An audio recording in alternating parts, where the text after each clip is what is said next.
All right, so we're going to get started here. The first thing that we talked about yesterday was interpreting. So the focus of today is going to be interpret. In your assignment, please pay particular attention to if it says interpret the interval versus interpret the level. Those are two different things, and you're going to be doing a lot extra work that you don't need to do if you do it all. So just really pay attention. Yesterday we talked about interpreting the interval. You already have this written down, but if you need it down a second time or you just didn't take notes yesterday or you've been absent, here is interpreting the interval. It's a statement that you write where you say, I am blank % confident that the interval from blank to blank contains the true proportion of blank. What does that mean? Yesterday it was I am 95% confident. Today it will change. I will tell you what confidence level it is. Remember, there are pluses and minuses to what % confidence you want. The higher the confidence, the bigger your interval is, more spread out. There's a low bound, there's an up bound, or there's a lower bound, there's a higher bound. People make decisions like marketers. If you're in marketing and you say, hey, the average age is from 21 to 41, the truth is anywhere in there, and I'm 95% certain, it's hard to make a decision because there's a big difference between a 21-year-old and a 41-year-old. However, if the average age is between 31 and 41, it's smaller, there's not as much difference, but I'm not as confident that I'm right, that the truth is in there. So there's pluses and minuses. You need to know how to do both. What do? You fill in your confidence level here.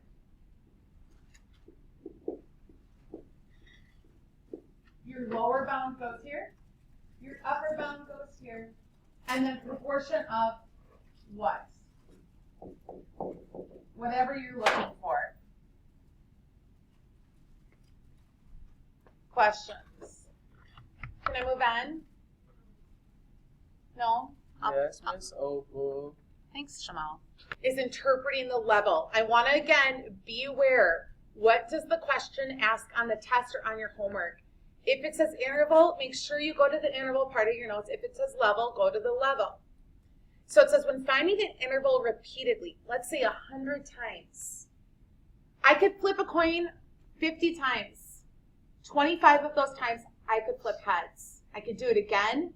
26 of those times I get heads. 24. Those are all different statistics.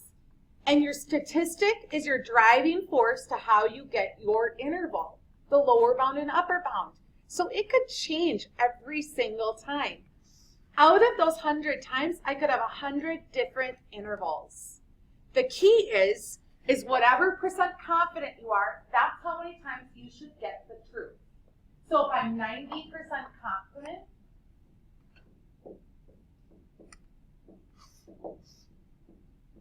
90 out of 100 intervals would capture the true proportion of whatever we're looking for.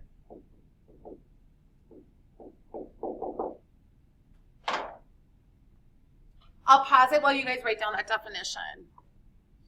Okay, so I'm going to just re-say, so it's on video, what Carly asked. She said, so anytime you see the word interpret, that means you're going to be writing a statement.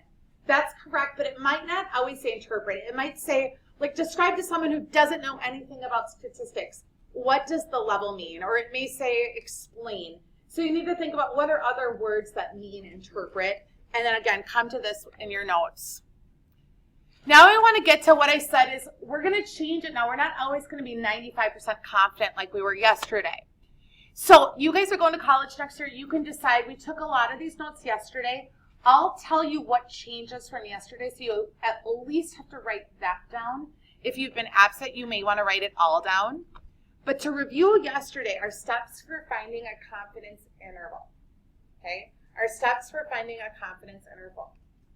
The first step doesn't change from yesterday. The first step from yesterday is we still find our statistic. Friendly reminder, your statistic is your p hat. So that p hat is equal to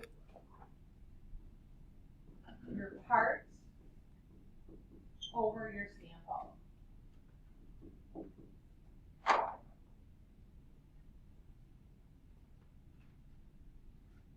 The next step is what's going to change, and that's your margin of error. The margin of error formula will stay the same, and that margin of error formula is your critical value times your standard deviation. So let's write it down. Z star, we call it, times B hat times 1 minus B hat over N. Now it's the critical value Z star that's going to change.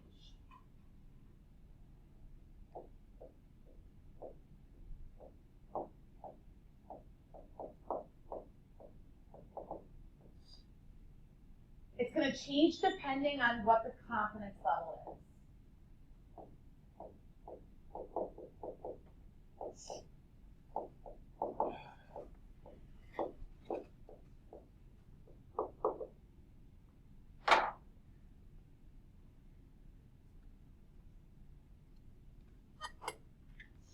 So here are your critical values. If your confidence level is 99%,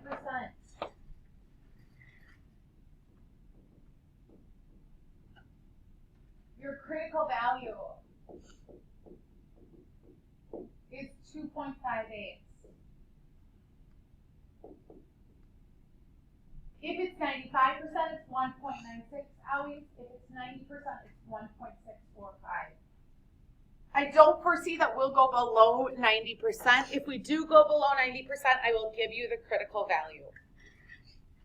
So now just again a reminder that Z star is going to change for that margin of error.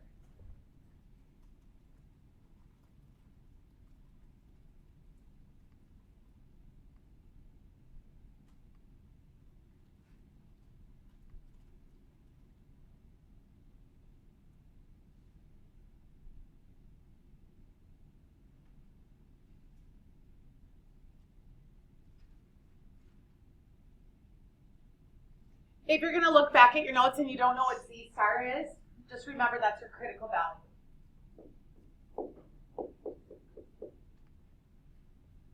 All right, we're just about done. After you find your margin of error, then you just go about what we did yesterday, and this is in your notes from yesterday, so the only part is that critical value of the margin of error. Just a friendly reminder again, your lower bound is your statistic what? Your statistic minus your margin of error.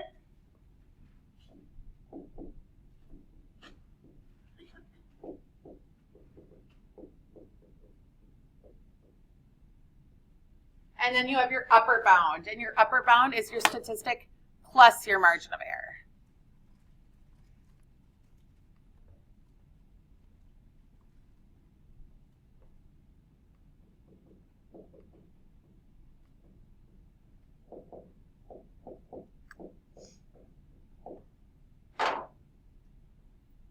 All right, so your to-do list today is going to be finish worksheet 1 if you haven't done it. I'm going to give you worksheet 2.